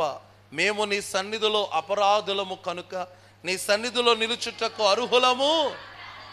ప్రార్థన చేస్తున్నాడు ఎజ్రా, ఏడుస్తా ప్రార్థన చేస్తున్నాడు. ప్రజల విధానాన్ని చూసి ఏడుస్తా ప్రార్థన చేస్తున్నాడు. ఎవడో మాట చెప్పనా, ఎజ్రా ప్రార్థన చేస్తున్నప్పుడు మా అపరాధములు అన్నాడు. అక్కడ ప్రజల అపరాధములు అనలేదు అక్కడ. మరి ఎజ్రా ఏ తప్పు చేయలేదే, నీతిమంతుడైనా. కానీ ఎజ్రా ప్రజలందరి తప్పులను తన మీద తీసుకున్నాడు. పాస్టర్ గారు అంటే ఎవరో తెలుసా? సంతోషంగా ఉన్నా, ఆయనకి ఏ బాధ లేకపోయినా హ్యాపీగా వెళ్ళిపోతున్నా ఉన్నపాటున ఒకసారి ఫోన్ చేసి, పాస్టర్ గారు పిల్లోడికి జ్వరం వచ్చేసింది ప్రార్థన చేయండి అంటే ఈయన కంగారు పడిపోతాడు. ఎవరు? పాస్టర్ గారు. ఏ అమ్మా అలా జరిగిందా? అయ్యో ప్రార్థన చేస్తానమ్మా అని ప్రార్థన చేసి ఆపేస్తాడు అనుకున్నావా? పాస్టర్ అమ్మ గారికి చెప్తాడు, అమ్మ ఫోన్ వచ్చింది, ఆ చెల్లికి ఒంట్లో బాగోలేదంట, ఆయనకు ఒంట్లో బాగోలేదంట, హాస్పిటల్లో పెట్టారంట, ఉన్నపాటున ఏదో సమస్య వచ్చిందంట. ఈ మాటలన్నీ దైవజనుడు చెప్తున్నాడంటే కారణం ఏంటో తెలుసా? సంఘం ఎడల దైవజనుడు ఆప్యాయతను పెంచుకుంటాడు. సంఘంలో ఎవరికైనా బాగోకపోతే తనకు బాగోలేదు అనుకుంటాడు. సంఘంలో ఎవరైనా విశ్వాస కష్టంలో ఉంటే తనకు కష్టం వచ్చిందని భావిస్తాడు. ఎజ్రా కూడా దైవజనుడే కాబట్టి ప్రజలు చేసిన పాపాలను తాను చేసినట్లుగా భావించి, అయ్యా మా అపరాధములను క్షమించు. 10వ అధ్యాయం చదివితే ఎజ్రా ఏడ్చుచు దేవుని మందిరము ఎదుట సాష్టాంగపడి పాపమును ఒప్పుకుని, అబ్బా ఏం చేశాడు ఈయన? పాపం ఏమి చేయలా, కానీ ప్రజలందరి పాపాలని అయ్యా వీళ్ళు తెలుసో తెలియక అజ్ఞానంగా చేశారు, క్షమించు నాయన ప్రాధేయపడుతున్నాడు. ఎంత అద్భుతమైన మాటలు. ఎజ్రా గ్రంథం 10 అధ్యాయాలను చదువుతున్నప్పుడు నాకు అర్థమైన అద్భుతమైన సత్యం, జెరుబ్బాబెలు ఎన్ని కష్టాలు వచ్చినా, ఎన్ని బాధలు వచ్చినా, మందిరం కట్టడానికి ఎంతమంది ఆటంకపరిచినా ధైర్యంగా నిలబడ్డాడు. ఎజ్రా ప్రజలందరూ అద్భుతంగా ఉన్నతంగా దేవుళ్ళు ఉంటారేమో అనుకున్నాడు, కానీ వాళ్ళు దేవునికి దూరం అయిపోగానే తట్టుకోలేక వాళ్ళందరి కొరకు ప్రార్థన చేయడం మొదలెట్టాడు. ఈ రాత్రి ఈ మాటలు వింటున్న వారులారా, మీరు ఒక జెరుబ్బాబెలు లాగా ఉండాలి, మీరు ఒక ఎజ్రా లాగా ఉండాలి. ఆమెను అనుకోవడం లేదు. మీరు ఎలా ఉండాలి? జెరుబ్బాబెలు అంటే అర్థం ఏంటో తెలుసా? ఎన్ని కష్టాలు వచ్చినా, ఎన్ని బాధలు వచ్చినా ధైర్యంగా నిలబడ్డాడు. క్రైస్తవ్యం అంటే ఎదురు దెబ్బలే తగులుతాయి, ధైర్యంగా నిలబడు. ఒక రోజు నా దేవుడు నీ తలపై జీవ కిరీటం పెట్టునుగాక. ఎజ్రా లాగా మన పాపాలను మనం ఒప్పుకుని ఏం చేయాలి? ప్రార్థన చేయాలి. అందరూ నీతిమంతులమేం కాదు, తెలుసో తెలియకో మన జీవితంలో కొన్ని పొరపాట్లు ఉన్నాయి, కొన్ని పాపాలు ఉన్నాయి. ఎంత మందిరానికి వస్తున్నా దేవునికి ఇష్టం లేని పనులు కొన్ని చేస్తున్నాం మనం. అది మన మాటను బట్టో, మన వస్త్రాలు బట్టో, మన నడవడికను బట్టో, మన ప్రవర్తన బట్టో దేవునికి ఇష్టం లేనివి కొన్ని ఉన్నాయి. ఈ రాత్రి వాటిని ఒప్పుకుని ప్రభు సన్నిధిలో విడిచిపెడదాం. ప్రేమ కలిగిన నా దేవుడు కనికరించునుగాక. నా మాటను ముగించే ముందు సంవత్సరాంతంలో ఉన్నాం. ఇది ఏ నెల? నవంబర్ నెల. ఇంకా ఈ సంవత్సరం గతించిపోవడానికి ఈ నెలలో ఎన్ని ప్రమాదాలు జరిగాయి. హెలికాప్టర్లో, విమానంలో బయలుదేరారు, అలా ఎగిరి అలా కూలిపోయింది. మనకు తెలిసిన విషయం. మొన్న ఈ మధ్యకాలంలో రోడ్డు యాక్సిడెంట్లు, బస్సులు హాయిగా పడుకుని ఇంటికి వెళ్తాం అనుకున్నారు, వాళ్ళ శరీరాలు కూడా చివరి చూపు కూడా లేదు. ఎన్ని ప్రమాదాలు మన చూద్దాం. వరదలు, తినడానికి తిండి లేక ప్రజలు అల్లాడిపోతున్నారు. నువ్వు నేనేమైనా మంచోళ్ళమా? కానీ ఏ లోటు రానవలేదే దేవుడు. బస్సు ప్రయాణాలు చేసావు, క్షేమంగా వెళ్ళొచ్చేసావు. కారు ప్రయాణాలు చేసావు, క్షేమంగా వెళ్ళొచ్చేసావు. బండి మీద రోజు ప్రయాణం చేస్తున్నావు, క్షేమంగా వెళ్ళొచ్చేస్తున్నావు. ఆటో ప్రయాణం చేస్తున్నావు, క్షేమంగా వెళ్ళొచ్చేస్తున్నావు. ఏ ఇబ్బంది నీకు రానివ్వడం లేదు. ఎందుకో తెలుసా? నువ్వు నేనేదో నీతిమంతులమని కాదు, వాళ్ళేదో పాపాత్ములని కాదు. దేవుని కృప ఏదో నీ పట్ల అధికంగా ఉంది. దేవునికి స్తోత్రం. ఏమండి, నేను మొన్న యూట్యూబ్లో చూస్తుంటే ఒక స్టోరీ ఇలా విన్నాను. ఏంటి ఆ స్టోరీ అంటే, ఓ రోజున కొంతమంది బస్సులో ప్రయాణం చేసుకుంటూ వెళ్తున్నారంట. ప్రయాణం చేసుకుంటూ ఒక చోటకి వెళ్ళేసరికి భయంకరమైన పిడుగులు, భయంకరంగా ఆకాశం నుండి పిడుగులన్నీ కూడా ఆ బస్సుకు ముందు ఆ రోడ్డు మీద పడిపోతున్నాయంట. ఆ బస్సు ముందుకు వెళ్ళలేకపోతుంది. సరే వెనక్కి వెళ్ళిపోదామని చెప్పి ఆ బస్సును డ్రైవర్ రివర్స్ చేస్తా ఉంటే వెనకాల కూడా పిడుగులు పడిపోతున్నాయంట. బస్సుకు ముందు పిడుగులు పడుతున్నాయి, బస్సుకి వెనకాల పిడుగులు పడుతున్నాయి. ఏంటి మన బస్సు ముందుకు వెళ్తలేదు, వెనక్కి వస్తలేదు, ఏం జరుగుతుందంటే ఈలోపు పెద్ద ఆయన అన్నాడంట, ఒరే మనలో ఎవడో పాపాత్ముడు ఉన్నాడు, అందుకనే వాడు టైం అయిపోయినట్టుంది అని దేవుడు తీసుకెళ్ళిపోవాలనుకుంటున్నాడు, అందుకే ఇలా జరుగుతుంది. ఎవడా పాపాత్ముడు, ఎవడా పాపాత్ముడు అని చెప్పి అయితే పని చేయండి రా, ఒక్కొక్కడు వెళ్ళి ఆ బస్సు దిగి కొంచెం ముందుకెళ్ళి ఆ పిడుగులు పడే చోటుకి వెళ్ళండి. ఒకవేళ ఆడు నిజంగా పాపాత్ముడు అయితే ఆడి మీద ఏం పడుతుంది? పిడుగు పడుతుంది. ఆడు పాపాత్ముడు కాకపోతే ఆడు తిరిగి వచ్చేస్తాడు రా. అందరూ ఒకరి తర్వాత ఒకరు వెళ్తున్నారు, ఆడు నిలబడుతున్నారు వచ్చేస్తున్నారు, అందరూ క్షేమంగా. చివరికి ఒకడు మిగిలిపోయాడు. ఈ బస్సులో ఉన్న వాళ్ళందరూ ఈ వైపు ఎలెత్తి చెప్తూ, రే నువ్వేరా ఆ పాపాత్ముడివి, నువ్వే, ఎంత దుర్మార్గుడు రా నువ్వా, నీ వల్లే కదరా ఇంత కీడు మాకు జరగబోతుంది, పోరా అని చెప్పి ఆడిని ఆ బస్సులోంచి బలవంతంగా బయటికి గెంటేశారంట. ఆడ తీరా ఆ పిడుగు దగ్గరికి వెళ్ళే చోటకి ఆ పిడుగు బస్సు మీద పడిందంట. బస్సులో ఉన్న వాళ్ళందరూ చచ్చిపోయారంట. ఎవడు నీతిమంతుడు? ఇప్పుడు ఎవడు నీతిమంతుడు? ఆ ఒక్కడిని బట్టి ఆ బస్సుకి దేవుడు ప్రమాదం లేకుండా కాపాడు. మనం కూడా అంతే, నీతిమంతులు అని అనుకుంటే ఎదుటి వాళ్ళ వైపు ఇలా వెళ్ళి చూపించేస్తున్నాం. నువ్వు పాపివి, నువ్వు కాదా అని అడిగితే సమాధానం లేదు. ఎవరి వైపో మనం వేలెత్తి చూపించక్కల్లా. నా జీవితం ప్రభు ఎదుటి ఎలా ఉందో పరిశీలన చేసుకుందాం. రండి మోకరిద్దాం, అందరూ మోకరిద్దాం. ఈ సంవత్సరాంతంలో ఉన్నాం. దేవుని ఎదుట మన జీవితం ఎలా ఉందో ఒక చిన్న పరిశీలన.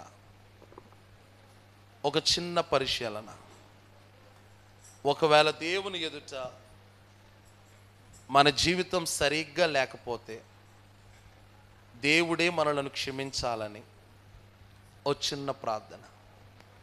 జరుబ్బాబేల్లాగా ధైర్యంగా నిలబడాలని, ఎజ్రాలాగా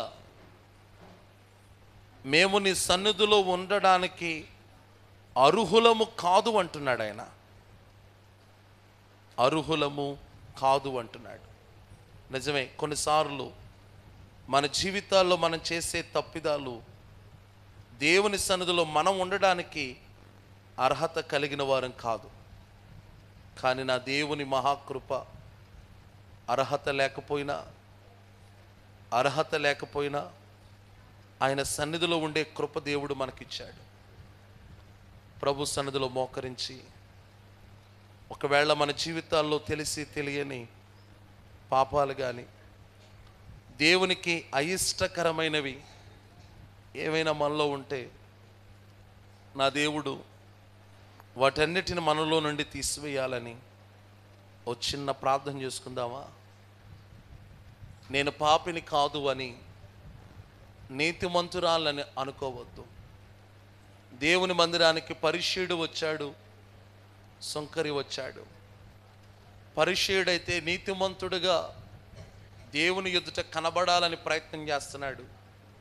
సుంకరైతే ఆకాశపు తట్టు కనులెత్తడానికైనా ధైర్యము చాలక అయ్యా నన్ను దయతో మన్నించయ్యా అని అంటున్నాడు. సుంకరిలాగా ప్రార్థన చేద్దామా? పాపిని యేసు ప్రభు, నే పాపిని యేసు ప్రభు, పాపిని యేసు ప్రభు, నే పాపిని, నీ రక్తపు ధారలచే నన్ను కడుగుము, నీ రక్తపు ధారలచే నన్ను,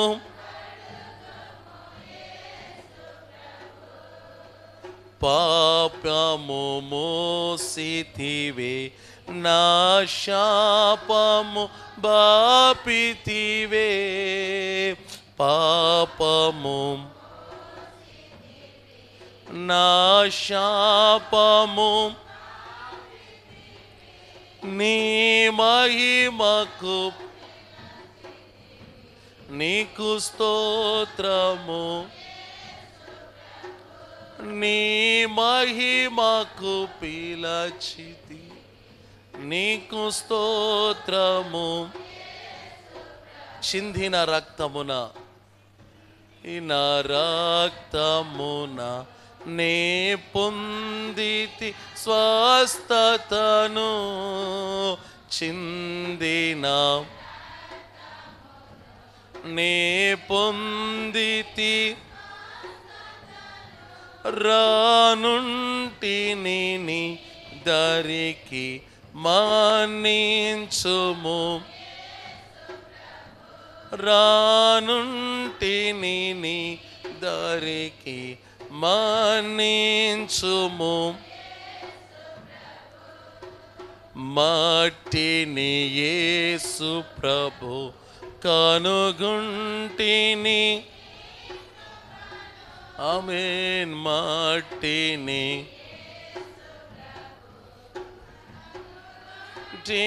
నీ కృపను రానుంటిని నీ దరికి నన్ను గాయుము, రానుంటిని నీ దరికి నన్ను, యేసు ప్రభు, పాపిని యేసు ప్రభు, నే పాపిని,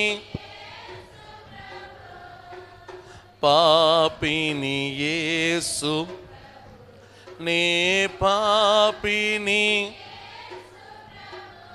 నీ రక్తపు ధారలచే నన్ను కడుగుము, నీ రక్తపు ధారలచే నన్ను కడుగుము, నీ రక్తపు ధారలచే నన్ను.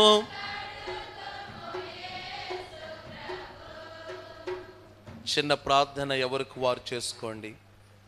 నా దేవుని కృప మీతో తోడుగా ఉండాలని, ఎజ్రాలాగా జెరుబ్బాబేలులాగా దేవుని కొరకు నిలబడే కృపను పొందుకోవాలని చిన్న ప్రార్థన పెట్టుకుని చక్కని వాక్యాన్ని అందించారు. నేను చివరికి అందరూ కలిసి ప్రార్థన చేయగలిగే అవకాశం మాకు ఇచ్చినందుకు స్తోత్రాలు నైనా. మరి నాయన ఎవరికి వారే ఈ కార్యక్రమాన్ని ముగించుకుని వెళుతూ ఉండగా మీరే తోడుగుండి నడిపించమని ప్రార్థన చేస్తున్నాం. ఈరోజు వచ్చిన వారికి నేను భోజనాలు ఏర్పాటు చేసిన అంబటి జాన్ గారి మనమ్మ గారి పిల్లలను బట్టి ప్రార్థన చేస్తున్నాం.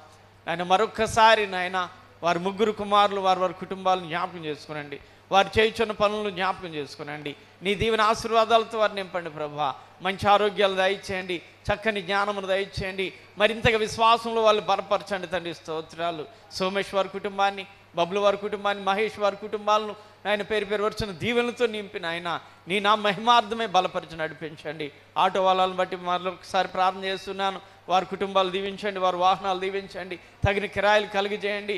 ఇదిగో నీ పనికి పెట్టినందువల్ల ఇదిగో దేవుడు నాకు ఇదిగో ఇన్ని రకాలుగా నాకు కిరాయిలు కలుగజేశాడని వారు గొప్ప సాక్షులుగా ఉండడానికి అవకాశంలో దయచేయమని ప్రార్థన చేస్తున్నాం. అలాగే సంఘ నాయకులను జ్ఞాపకం చేసుకోనండి ప్రభువా, వారి కుటుంబాలు కూడా దీవెనతో నింపి బలపరచమని ప్రార్థన చేస్తూ ఉన్నాం. ప్రత్యేక కానుకలు ఇచ్చి ప్రోత్సహిస్తున్న వారిని జ్ఞాపకం చేస్తూ ఉన్నాం.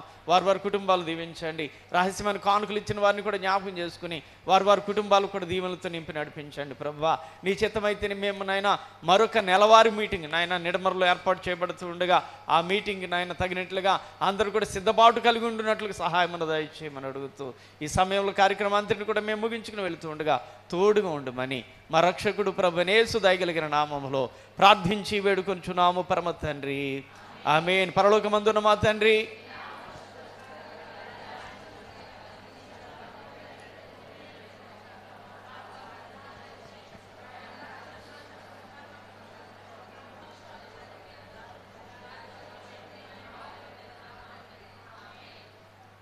దైవజనుల ఆశీర్వాదం ఇస్తారు. పరమ తండ్రి అయిన దేవుని ప్రేమ, కుమారుడైన యేసుక్రీస్తు వారి కృప, ఆదరణకర్తకు పరిశుద్ధాత్మని యొక్క అన్యోన్య సహవాసం నా దేవుని సన్నిధిలో ఉన్న మీకు మీ కుటుంబాలకు, వచ్చిన వారి కొరకు చక్కని భోజనాలు సిద్ధపరిచిన వారి కుటుంబాలకు, సంఘాలకు, దైవజనులకు దేవుని కృప సదాకాలం తోడుగా ఉండునుగాక. ఆమేన్. అందరికి వందనాలండి. కాలనీ వారికి మనవి, రేపు రాత్రి